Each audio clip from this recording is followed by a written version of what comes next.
history is going to remember the Donald Trump immigration policies.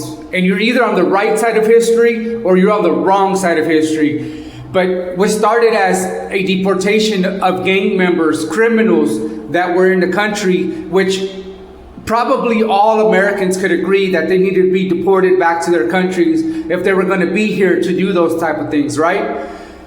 But that quickly escalated into, let's go ahead and push the limits and deport anybody with any type of record, with whether it's a traffic infraction or whatever the case. That quickly escalated to saying, we don't care that you're of legal status because you came in through this CBP-1 app during the Biden administration. Who cares that you've already gotten your legal status and you paid thousands and thousands of dollars to do so?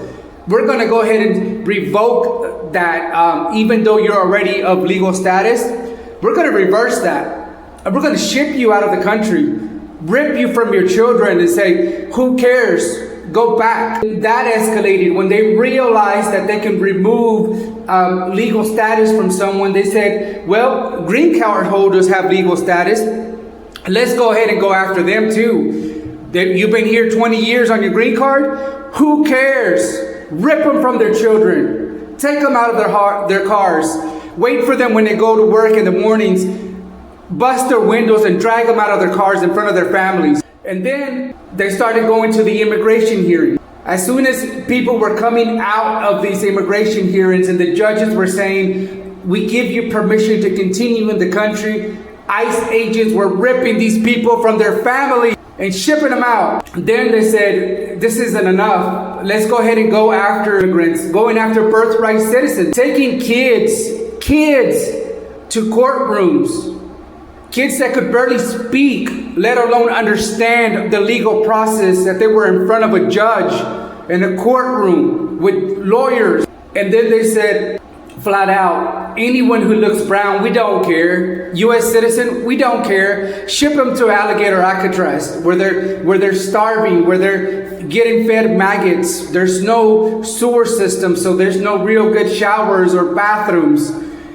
And who cares? On average, 18 months to prove your legal status. To this day, there's U.S. citizens that are in Alligator Alcatraz and other ICE detention facilities. But you see, this was never about immigrants. This was always about targeting Mexicans, targeting Hispanics in the country. Because countries need immigrants to grow their economies, to grow as a nation. This is why countries offer you money to go there, to go live there. If this was about immigrants, they would have deported and took the status of all the Ukrainians they gave citizenship to. They would have took the status of all this South African whites that they allowed in the country. This was about replacing Hispanics in the country. This is what it's about for the Trump administration and his followers. They're not so stupid as we think. They knew exactly what they wanted to do.